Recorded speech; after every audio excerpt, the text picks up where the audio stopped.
Very beginning, this is a very special interview, and it is my privilege to welcome to the studio, our studio at 48 Swanika Street at Belenpe, the Honorable Kennedy Agyapong. Honorable, you're welcome to the studio. Thank you very much. Honorable, we understand that you want to be presidential candidate of the New Patriotic Party. Is that right? Yeah, not just presidential candidate, but president. President of Ghana? Yes. We just don't need presidential candidate, but we need president. Of Ghana? Of Ghana. Yes, sir. Oh, what convinces you that you are the best person for the New Patriotic Party? Okay. My answer is simple. First, I have role models. And the role models, they are pragmatic ones. A pragmatic leader like Dr. Kwasi Nkrumah. When you look at the existing infrastructure in this country, about 60% of it was done by Nkrumah in the period of 9 years, from 1957 to 66. And up to now, we have not been able to match what he did. I go around the country and I see the works of Dr. Kwasi Nkrumah. And he's been my role model. If any president in Ghana that I want to beat his record is Dr. Kwasi Nkrumah. Wow. And if you give me 8 years, I'll beat his record. Why I want to be president is that, one, we need a selfless leader. 2, we need a bold leader. 3, we need a decisive leader. And 4, we need a pragmatic leader. Enough is enough of the theories. We've been propounding theories, we're going to do this, we're going to do that. And I feel, first, we are not on top of the game because we have to be brilliant on the basics. Mm-hmm. What I mean by brilliant on the basics is that this morning I met some youth and they are into coconut, mango production, and I was educating them how they can take it further by the coconut juice. I gave them example of Waitrose in London, where you go, Indonesia produces this coconut juice, and on the UK market it's 75p. Mm-hmm. They didn't know all these things. Coconut, you can use, you peel it, and the husk can be used for fertilizer. Mm-hmm. It can be used for charcoal. The coconut itself, they are growing. I don't know what informed them, but they don't know even about coconut oil. Mm-hmm. So this is what I mean by the basics. Mm-hmm. The mangoes that they are producing, they can dry them and becomes like a biscuit. Mm-hmm. There's so many things. The pineapple, I told them, pineapple, we can use pineapple. When you peel it off, what you are going to throw away, you can use it for perfume. Wow, I didn't know. Yeah, perfume. Mm. Then you don't know the branches.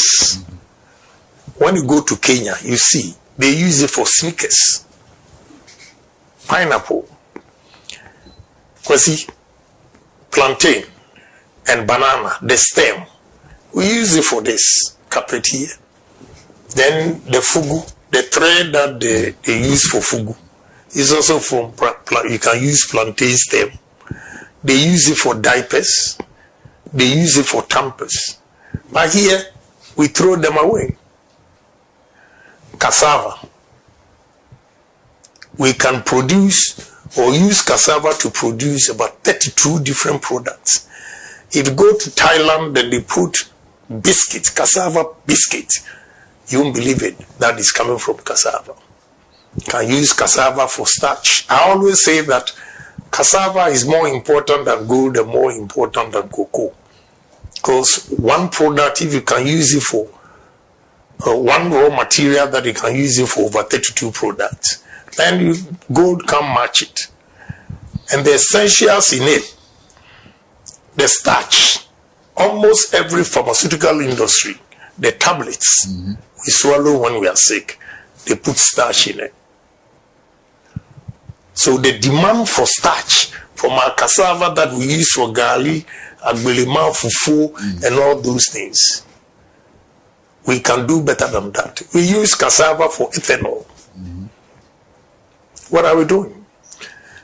This is what I mean by basics. We have to be brilliant on the basics. When you go to maize, because you'll be surprised that Ghanaians, about 90% of the population, do not know that we have maize oil. One important personality, top official, came to my house in New Jersey.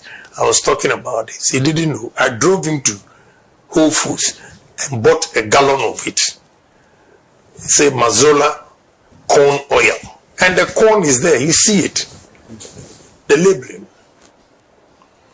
You can use corn for ethanol as well. In Brazil uses sugarcane for the ethanol. America uses corn for ethanol. And this ethanol that I'm talking about, we have companies in Ghana here that import 2.1 million tons of ethanol. The last time I checked in 2022, it was $962 per ton on the world market. So if you are buying 2.1 million tons, you're clocking $2 billion. Wow. Meanwhile, we can use 47,000 acres of maize farm, 2 seasons, which is 94,000 acres straight, and you can produce 2.1 million ethanol, which is equivalent to $2 billion. What are we doing? You don't have to go to IMF. Case closed. So that is what I mean by we have to be brilliant on the basics. Without this, those talking about inflation, interest rate, the growth of GDP and all those things, it will not work. Because the fundamentals are weak completely. So we have to be pragmatic in all our decisions. Kwasi, do you know that this is chipboards? All these that you see, like the wood, is chipboards, either from the main sawmill, the byproduct that they're going to try. I was going to Bia East and I saw them burning it. Meanwhile, they use it for this. And sugarcane. Sugarcane, when you take the sugar out, you get ethanol. After ethanol, the byproduct, they compress it and they get chipboards. After the chipboards, the last byproduct, they use it to generate power. Almost every sugar plant that I visited in India, Kulapu, Lokna, and all those things, they generate their own electricity. And excess is supplied to the national grid with sugarcane. So what they were doing at Central Region, I was just laughing. They don't know what to do. So, Honorable, if you have these ideas, great ideas, want to rival Nkrumah or beat Nkrumah and so on, how come that some people close to you in your party appear to be putting obstacles in your way? Well, Kwasi, you have been in politics for so long. It's part of the game. To put obstacles in the way of something which is good for the country? Sometimes the truth hurts. I mean, telling you that people are being purists, that alone affects some people. They are not pragmatic. They will talk about GDP. They will talk about interest rate. They will talk about inflations. Meanwhile, they are not brilliant on the basics as I've given you. So obviously, when you say that, it weakens them and they tend to hate you. Instead of embracing your ideas and sharing these ideas, your vision with you, they tend to hate you. So in politics, that's the nature of the game. So I'm okay with it. What is your track record in the party? Are you a founding member of the party? When did you join? What have you done to build this party? Oh, I've done a lot for the party. Well, when you say founding members who signed, no. But we're the founding members when culture of silence, nobody could talk or speak, and Dubois started speaking, we all joined. So I joined this party when it was Dankwa Buzia Domo, and it was a man called Tanai Yabwachi. He was an ambassador, UN ambassador during Buzia's time, and after the coup, he stayed in America. That's the father of Ochehene. Ochehene's father. He used his apartment to start this organization, as we call it, Dankwa Buzia Domo. Then it grew, we changed it to NPP.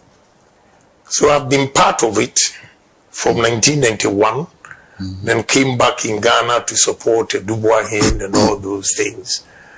And I never gave up. Dubois time, I stayed here for about 8 months. When I went back to America, I had lost everything and had to start life again. You know, I've done so many things for the party. And sometimes when we say it, they say, Agyapong, whatever he does, he talks about it. Why not? I don't know. This is my biggest problem in the party. I can tell you today that there's a proverb which says, a sheep sweats, but we don't see it, feel it, because of the skin.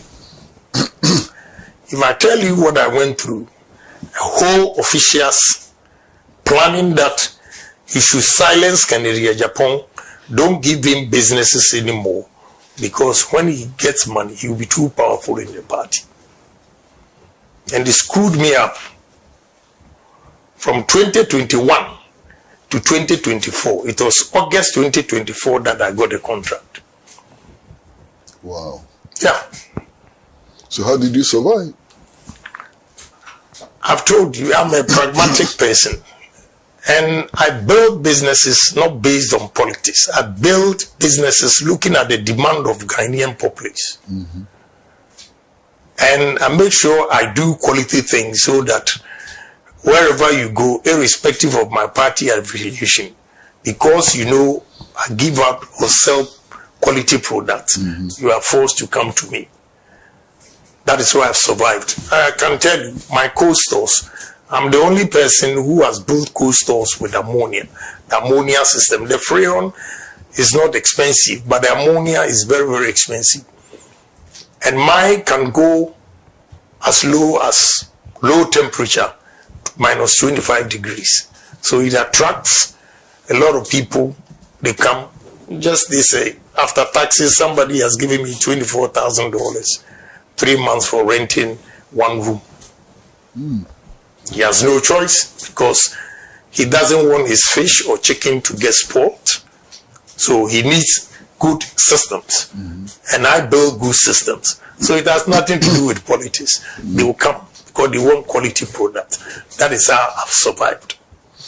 But I will tell you, I will not be ungrateful. The first term, I also got contracts. Why not? But the last time MPP people are here, the arguments they make, they don't know that it was deliberate attempt to collapse Agyapong. But they didn't succeed. No, it didn't work. But it worked because now they need money to fund the party and they don't have it.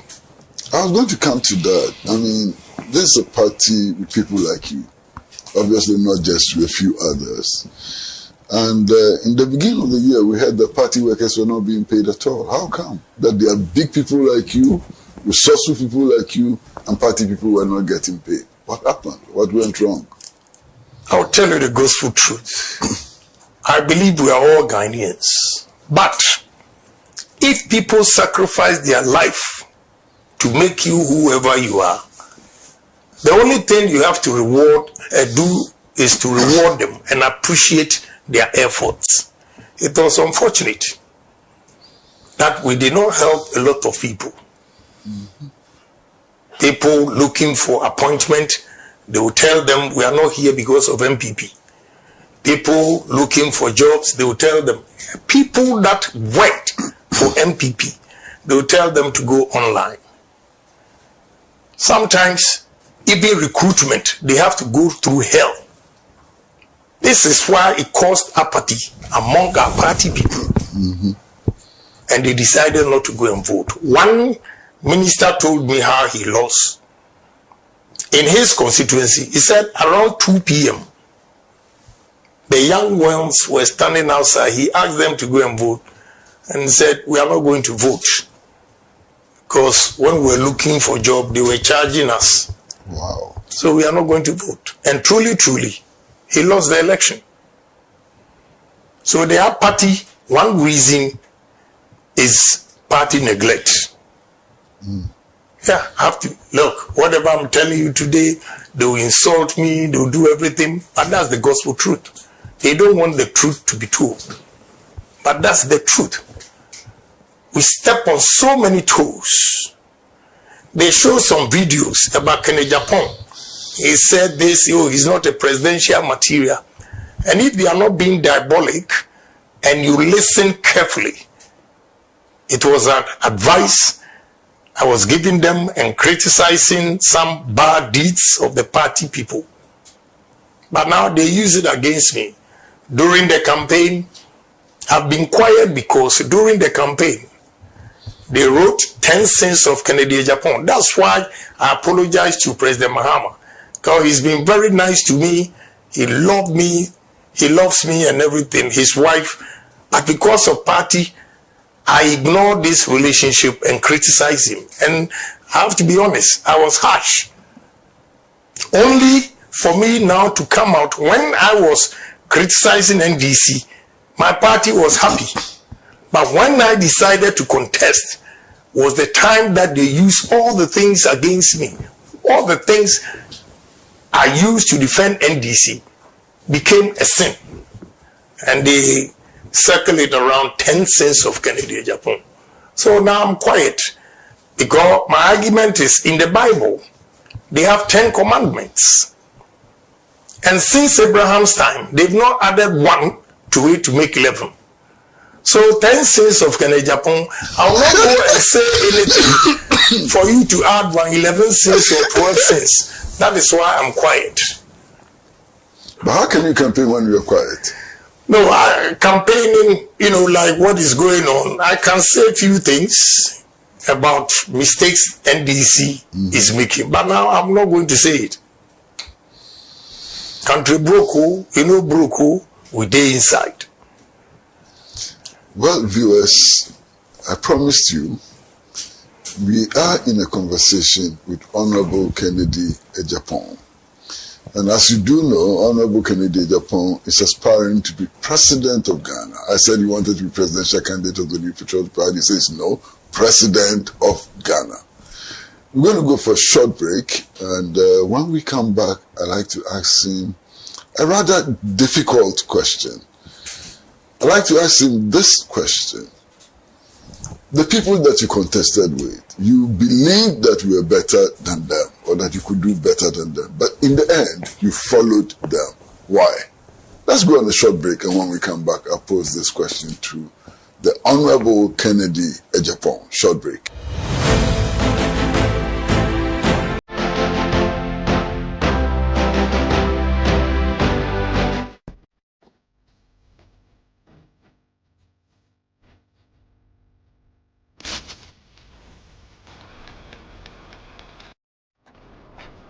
Middle, they're not Biana. Ah, what if you have a bit so every time I just a baby shit? My gosh. Junior!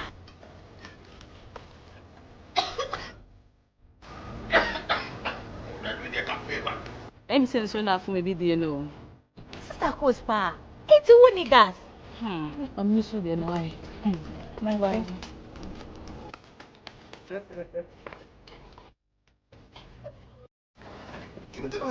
Down Yankanawa. Ah, Sister Cos. use gas. Gas is fast, and easy, and convenient. Wow. Let me see your hand.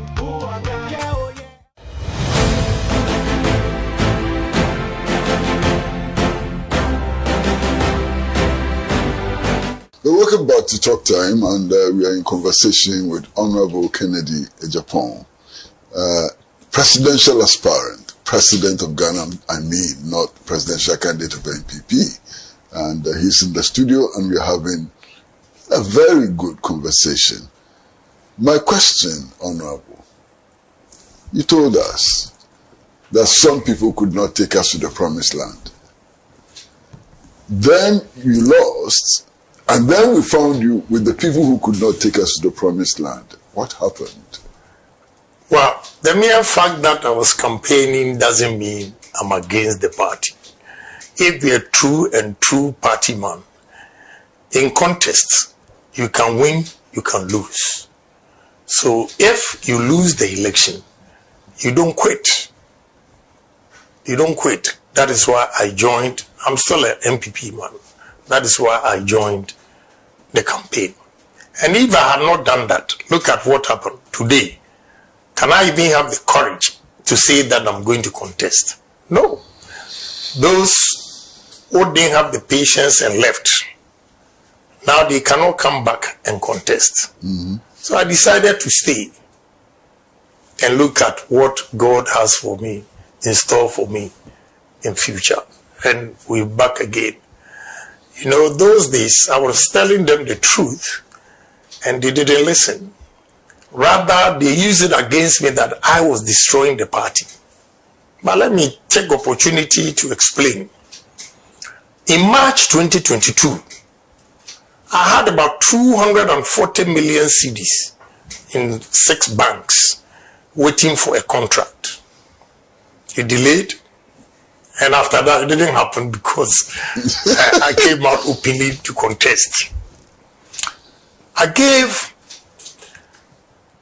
a contractor $100,000 to buy doors from Turkey for me. And the invoice he gave me was 600,000 cedis. In August, when the goods arrived, he needed 100,000 to clear them, and he came. The invoice of $100,000 in August 2022 was 1,550,000. Why? Yeah, because of cedi depreciation. I was shocked. So when I gave the check, then I went back to calculate. In March 2022, the 240 million cedis was equivalent to $40 million because it was 6 cedis to $1. That is why I gave him 100,000 and he gave me invoice of 600. The same 100,000 in August 2022, it was 1,550,000. I went upstairs and started calculating the value in dollars. The $40 million in March 2022 was 15,483,000. If you like, strike 240 million divided by 1.550, and you see $15,483,000 from $40 million. Money in the banks that have not used, taking risk to do business, and all gone. Yeah, just sitting in the bank. The depreciation, I lost almost $25 million. Am I the only businessman in this country? Colleagues, businessmen were also going through the same. And when they see me, they say, you people, we are waiting for you. I went to a great bank to transfer money to a Chinese supplier. And they gave me the rate. I said, wow, it's too expensive. Can you do something? For the first time, the lady, anytime I went there, she was quiet, never talked about politics. But this time, she was behind me when I was talking to her junior colleague. Then she retorted, then I must say, when your fundamentals are weak, your exchange rate will expose you. Also, the amount I was shocked. She could say that to you? Yes. A week later, I went to a great bank. There was a beautiful lady, we always joke. I got there, cracking the jokes. Normally she would laugh, but this time she was cold. Then I asked her, who could I said, honorable, we could me podia. So how can you make such a statement? And can Oforiata's form, whatever you call it, was on her desk. And she was crying because she said in her sleep, the husband will wake her up. Why? What is wrong? Well, according to her, the husband will hear her say, sigh, and she's not even aware. In her subconscious, she's thinking of, the money that she's lost and everything. And her problem was that she did not tell the husband that she had invested the money. So she couldn't tell the husband. Another time, one deputy chief executive, MPP, called me, said, Honorable,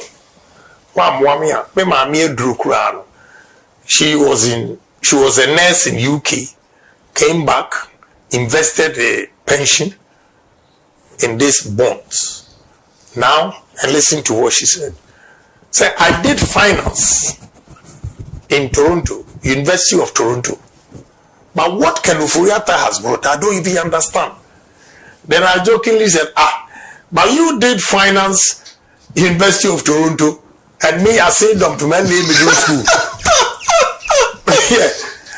You see how you cracking up the same way. Then she said, Honorable, look, I'm not joking. It's serious. So I had to go to the minister. Say, Minister, this will cause us defeat. And even our own people are disgruntled. So if you can do something about it. If you remember very well, they extended the date. Okay? It's because I spoke to him. Then he said, well, there's nothing he can do. And you saw the former Chief Justice picketing. So during my campaign, I told them, anybody in that administration, he lost the election in 2022 because Ghanaians have decided that they'll get rid of us. And they used that against me, that I caused their defeat. And you think Ghanaians that were suffering? Because you spoke the truth. Yeah. They use that. Some candidates go around, because of him, we lost the election. Did I say that when the fundamentals are weak, your exchange rate will expose you? The lady quoted it at the Great Bank. Did I say that I'm going to lock the dollar, is under lock and key, and give it to police or whatever? And you think I'm the only smartest human being in this country that did not listen or heard? And when they are losing their business and take a decision, now you use it against me that I caused the defeat. Today is an opportunity for me to explain this. Look at NBC adverts. The number of adverts, what Baumia said that they used against him, and compare to the number of adverts they said I have said that. They've never been fair. You see, they've never been fair. But I leave it to God. All the things I said was a caution to them. If they had listened to me, there wouldn't have been this humiliating defeat ever. But they didn't listen. Because the whole party machinery was against Kennedy Agyapong. But Honorable, those who didn't want you to win, let me put it mildly, those who didn't want you to win, they are still there. So what convinces you that this time round you will win? The people who obstructed you, they are still there. They don't have the power. Okay. They don't have the power. This time, Obia Nubia. People are not afraid of them. They were coerced. They were threatened. MCs, they were forced. If not, they'll remove you. Chief executives, they'll remove you.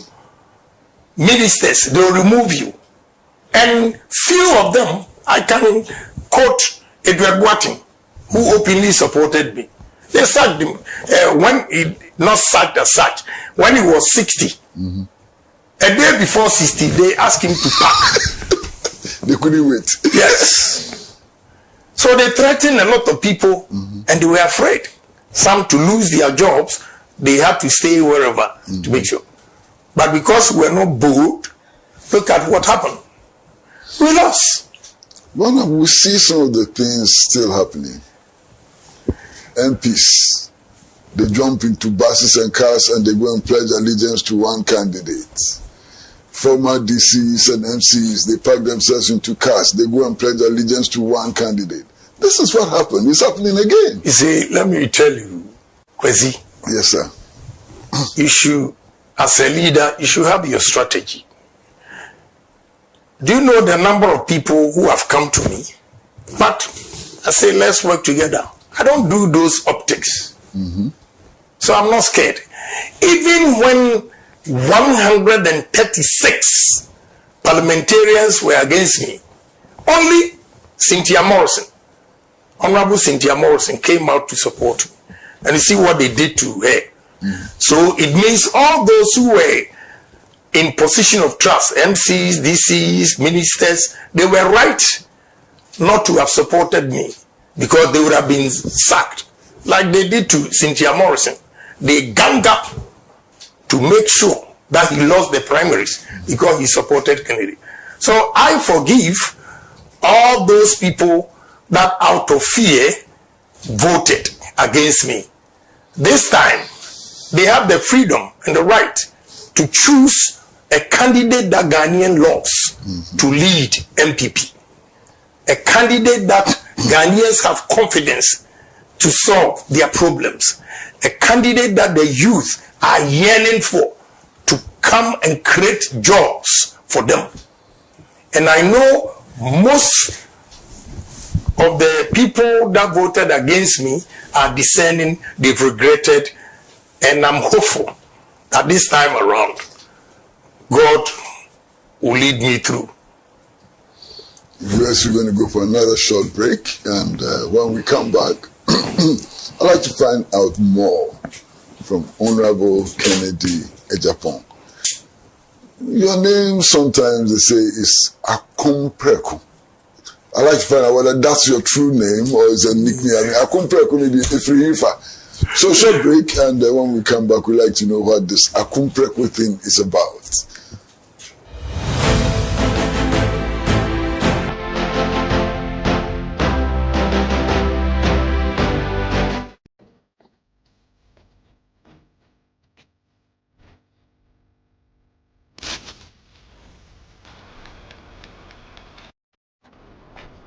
Middle, they're not Biana.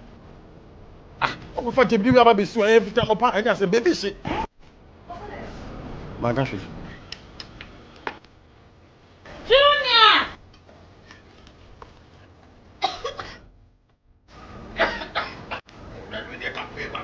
I'm saying so enough for maybe the no. Sister Cospa, it's a winning gas. I'm not sure then why. Why?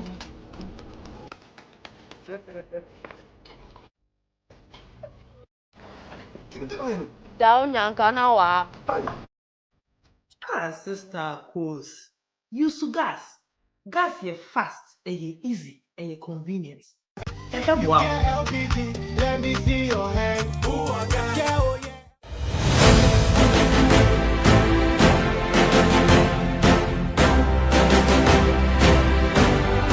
Yeah, welcome Welcome back to Talk Time, and we are in a conversation with Honorable Kennedy Agyapong, hopefully President of Ghana 2029, January 7th.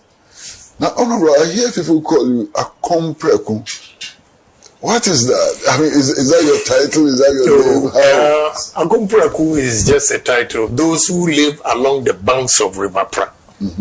And because I'm from Asin, the River Pra area, and the African belief, he said, anybody who has that symbol, you don't eat yam, some kind of yam, we call afase or whatever. So it's just a Akompreku, a warrior, just from the river side. It's not my real name. So you don't eat afase? No. You believe it? Yeah, because the first time I was stubborn, I ate, and there were a lot of boils. Oh, okay. Yeah, so ever since, I've never tried it again. Okay. But that name is not just about balls, it's about something, it's about strength and so on. Yes. So it's not my name. Yeah, but what is it? What does it add to you? Simply straight talker, fearless guy, But that seems to be true. But if you say so. That appears to be true because you talk freely. Yeah. No bones broken. Yeah, because I'm bold. Right from inception. You can check from Kumasi, at South College, Winneba, and all those things. I've always been a fearless and bold guy. I'm not afraid. I only tell you my peace of mind.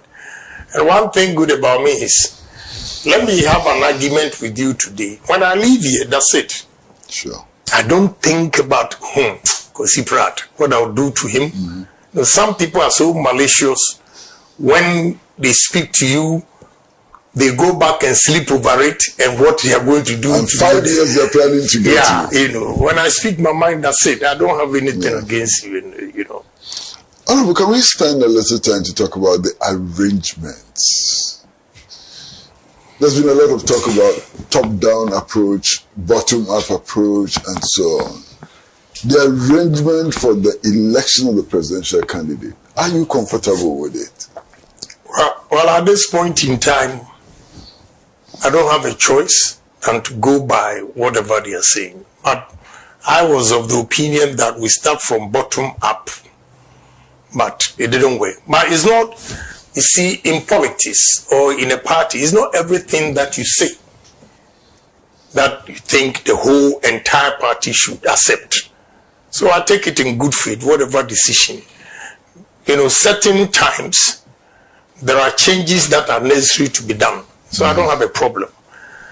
Just as I also started talking when Dr. Bawumia was going the thank you tour, I told them that we should give amnesty to all the party people that have left out of annoyance and all those things. And today they granted it, they've given them amnesty. I also spoke against what they do to former chief executives, former constituency executives, former members who have taken key positions and do not have voting rights. Nobody can take that credit because I use myself as an example that I've been a member of parliament for 24 years, 6 consecutive terms. Now that I'm no more a member of parliament, I don't have a voting right. How? So by so doing, I added the chief executives, constituency executives, and any member that has played a key role to have a voting right. And it was granted. So now, if you want bottom up, and they say top bottom, why would you disagree? You can't get everyone. You can't win all. You win some, you lose some. They were managed to speak on behalf of the disgruntled people to come back. They've granted it. I managed to speak for all parliamentarians, former parliamentarians, MCs, and they've also granted it. So if you don't win, bottom up, no problem. But I am true party man. I'm not scared of anything. Because I know the grassroots, they are waiting patiently for me. Honorable, some of your key supporters, people who really want you to be president, have been injured, they've been beaten, they've suffered all kinds of things. What are you doing for them? Well, I've apologized on their behalf, on the party's behalf, whatever transpired. And those who were actually beaten during my primaries, I've employed some of them I've given them monies. Just last week, one guy came. When he was talking to me, started coughing. He went out and he coughed blood. I said, how? I said, well, I've gone to the hospital. They've given me this. I have to go and pay. And I don't have money. I said, what? Blood? Go and do the test. So, how much? He said 15,000. I gave it to him. Because I know the role he played for me. I believe in loyalty. So I've been helping. And the party people, when they come with their needs, those who have been hurt, those who have been beaten, I help them in my own small way. So I think that's what I can do for them. There should have been a policy where the party itself has some coffers with money to solve such problems. Unfortunately, the party, they don't have the money. The two people that I think we didn't treat them fairly were the national executives. They didn't have the power to use their own mind to run the party. They didn't. Because they didn't have money. Nothing. Two, the chief executives, the district chief executives and metropolitan chief executives. During Kufuor's time, monies were going into the assemblies, and the MCEs or DCEs could give contract to the locals. This time, it was completely different. All contracts came from the top. Even their head pump, the contractor brings it to the constituency to construct whatever he's going to construct. President Kufuor's time, carpenters in various constituencies were allowed to produce chairs and tables for schools. This time, contractors, you are there as chief executive and you bring the tables and chairs for a school that you are not even aware. And because of that, they became so unpopular in their constituencies. I want the constituents to forgive them because they were not bold to speak about the challenges they were confronted with. But I knew that they didn't treat the current or just former constituency MCs and DCs like President Kufuor did. That one I have to speak the truth. You can kill me today, tomorrow, I still maintain my position. Some of them were afraid to speak. I remember I met their dean at Achiasi. He lamented this and I told him, why don't you come out? You have to demonstrate. But they kept quiet. And now most of them have become so unpopular in their constituencies because they couldn't speak. I will speak. Today, you see the way I'm talking, I'm calm. I'm not banking on this. I'm not doing that because I'm old. I'm matured. And to confess, I think it was good I lost the first time because the defeat has humbled me. That's the good side of it. Probably if I had won the first time, I would have won the general election anyway. I would have been solely headed. And let me tell the MPP people, I happened to be at Liberia President's inauguration. When I was checking, he put me into a hotel. When I was checking in, There were NDC people who were there already in the same hotel. Then one of the guys shouted, "Hey, can Agyapong? So when I turned, then he said, "Hey, Ulusu yede ni GO it true champagne." Because my boss or Tuano show style of campaign ideas na one and emotion. The Ulusu yani is a done deal, and they started popping champagne. Yeah, he told me, Liberia. No, the MPP for NTNE. MPP for NTNE. They should listen to what Ghanaians are saying. Even the NDC. I will hear President Mahama, may ideas bear me and son. I incorporated a. Oh, somebody said, "Oh, we are," and I'm saying, now we party if one they don't accept you, no, be accepted. Big deal. Ghana first. He feels this will help. That first one is students joining the military for military training 6 months, and a couple of them, about 3, that he incorporated into it. Yeah, he wants to develop this country. So I don't have a problem.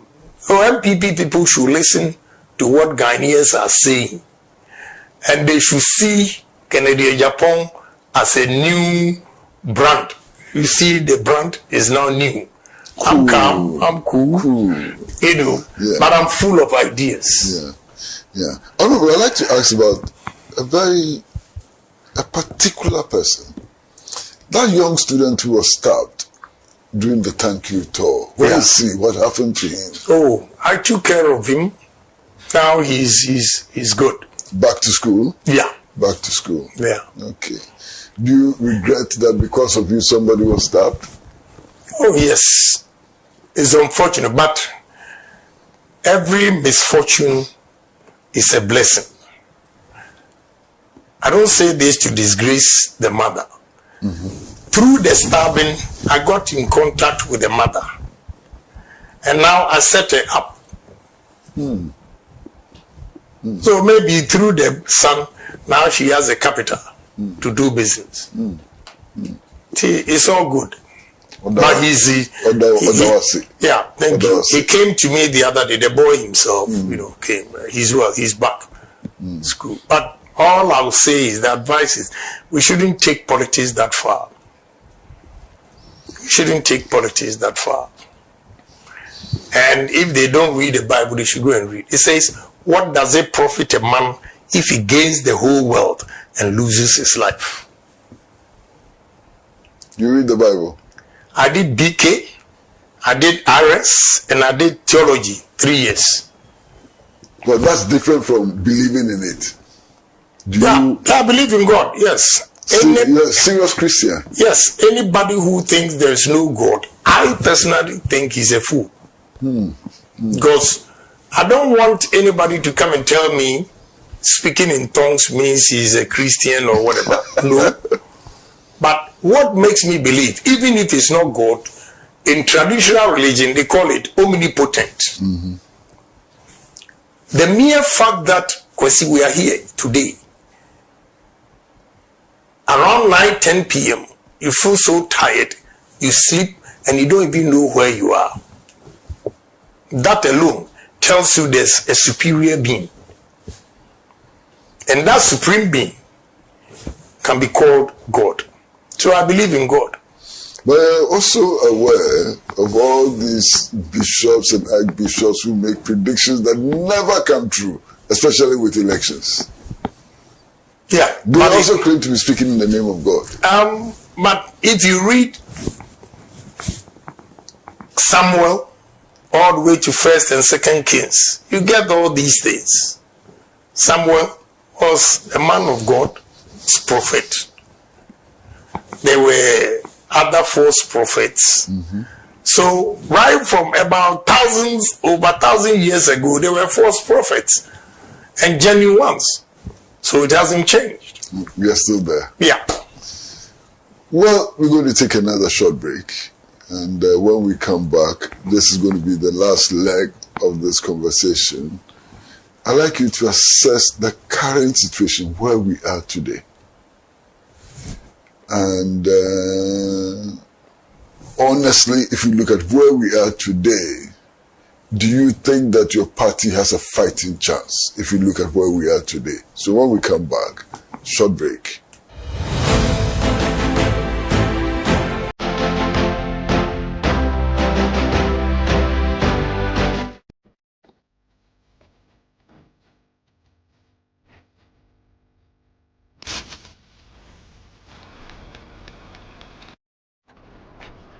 Middle, you're not Biana. Ah, what if you have a bit so every time I can say, baby, shit. My gosh.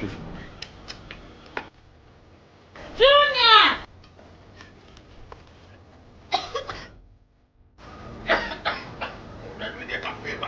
I'm saying so now for maybe the no. Sister goes pa. It's a winning gas. I'm not sure they know why. My wife.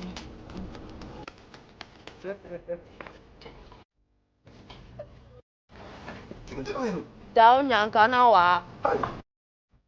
Ah, sister goes. Use gas. Gas ye fast, easy, convenient.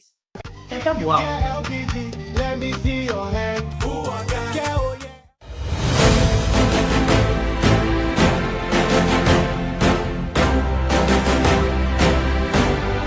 Well, welcome back to Talk Time, and we are in this conversation with Honorable Kennedy Agyapong Agyapong. Honorable, you say it as it is. Everybody knows that about you. The current situation where we are now, do you think that your party has a fighting chance? Well, the answer is simple. We have a fighting chance, but depends on the candidate they choose. If they choose Kennedy Agyapong, they have a fighting chance. I'll beat NDC hands down. And I'm going to do it. I have fantastic ideas as I speak to you. See, we go back to what I said. Brilliant at the basics. When I went to Dubai and met a group of businessmen trying to bring businesses to Ghana,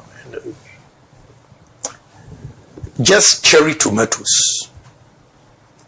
The demand on European and Asia market, you have no idea.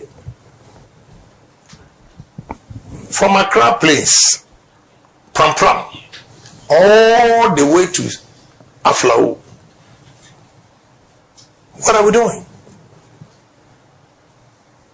What are we doing? I met a guy, he has invested in cannery, tomatoes, factory in Senegal, Gambia, Guinea, and Cote d'Ivoire. He said, when he first got to Senegal, 1 hectare, they were producing 15 tons. Today, they are producing 70 tons per hectare. Wow. So economies of scale, they are very, very competitive compared to a Ghanaian farmer who is also producing 15 tons per hectare. The cost of production obviously becomes high. So when I came, I immediately went to Accra and acquired 56,300 acres. Speaking to my Indians and what we want to do, I went to Adidomi. I acquired 30,000 acres at the Kulu, 30,000 acres for ethanol plant. I'm going to do that because I have 4 girls and they are all from Adidomi. Every human being is selfish. Yes. How many children do you have, by the way? I have 22. I've always said. Hey, yeah, I have 4 girls. 4 girls. 22? Yeah. How did you manage it? Well, I love kids. Wow. I love kids. And 4 of them from Volta region, Adidomi. The girls? Yes, the girls. All your girls are from the Volta region? No. I say 4 of them. Okay. So I bought those land to put up the ethanol plant to make sure when I'm dead, they will inherit that and run it. I went to Dubai and met the king of Fujairah, and we're talking of cotton plantation. And when we start from growing cotton to the knitting and everything to get this material, it will employ 45,000 workers. And I've cited to Sisala area that we're going to do it. I know why I want to be president. All these investors, they have confidence when a president is speaking to them than a businessman. It takes a long time to convince them. But if you are president and you unveil your vision to them and they buy into it, they easily buy into it because they have the backing because of political, instability. So with me as president, I will create jobs for the youth of this country. You have no idea. So we have a political chance, MPP, if they elect me as the flag bearer. I've been talking to some people, and they paint all kinds of scenarios. And one of the scenarios they paint is a scenario where you have been elected as the candidate of the New Patriotic Party. And my very, very good friend Johnson Asiedu Nketia has been elected as the NDC candidate. Control. Can you challenge Asiedu Nketia? Oh, why not? It's very easy. I'll beat him hands down. Wow. Yeah, because I have something to show for. When it comes to industries, the problem, the challenges of this country, first thing is unemployment. And I have examples to give. That is what Ghanaians want to hear, not your political party. This time, the politics is going to be about personalities, the individuals, and their capabilities. Your achievement. Yes, the achievement. And I stand tall among all candidates, both NDC and MPP. What if the NDC decided to go with Professor Jane Nana Opoku-Ajuma? Oh, my respectable Professor Jane Nana. I don't think she will go, but if she goes, I will still beat her because I'm pragmatic. And they are academia. She can speak fine English, everything. But when it comes to the job, you need pragmatic leaders. Leaders who smell money. Do you understand what I say, smell money? Sure. Sitting here, I can say that, excuse me, you see this, 2 items here, the art. But I'll say that this, they are not buying, this, the price is low. If I put this one here, okay, I get it here, it changes the design and it attracts people and they begin to buy. Meanwhile, these two things were there and people didn't know. So we don't smell money. You're talking innovation. Yes, we don't smell money because we know what we can do with coconut. We are not doing it. You can only see them chewing coconut. Western region, I always ask them, the delegates in Western region should ask their political leaders over there, that have they asked a question, why Nigerians send fleet of trucks to Nigeria, to Jomolo area to buy coconut? Have they asked that question? You think it's for nothing that will drive Nigeria, Benin, Togo, Ghana, Accra, all drive past Takoradi and go to Jomoro area and buy coconut? We can use coconut for cream, oil. We can use coconut for coconut oil, food. We can use the husk for charcoal, for exports. The machine you need for the charcoal is $200,000. We can use it as a fertilizer. Go to cocoa board. They use the coconut husks for their seedlings. So many things we can do with coconut, but we are not. That is what I mean by smell money. Another one is, last month I went to Togo twice on a business trip. On my way, I saw the land from Accra Plains all the way to Aflao. Jesus Christ. I asked myself, do we have leaders in this country? And let me praise this man too. You know, we come here, we talk back, and go. You are matured enough. You remember the way we teased or laugh at Agyapong. Now, I respect him a lot. You know why? When I went to Sege to acquire the land, they gave me the indenture. When I went to check at lands, Agyapong had acquired 24,000 acres of that land, the 56, for cattle rearing. Dated back 1977. You see the vision? This is the kind of people we need, not the English. Case closed. They'll come and tell you interest rate, inflation, GDP. If you are not brilliant at the basics, you cannot achieve your interest rate targets. You cannot achieve your GDP, above whatever that you want. You cannot. Honorable, finally, you have been elected presidential candidate of the New Patriotic Party. The NDC has elected Julius Debra. Right. Wow. I'm not intimidated at all. Julius Debra. I'm not intimidated at all. He's also practical like you. Well, I have the big vision. You can be practical, but you have to dream. I'm a big dreamer. Let me share one of my strategies with you. We have 16 regional capitals. When you move from Accra to Kumasi, Kumasi is active from Friday 6 p.m. to Sunday 2 p.m. Ashanti region is dead. Because there are no businesses there. And you cannot determine the growth of the economy by the market women. No, that is not how you assess growth.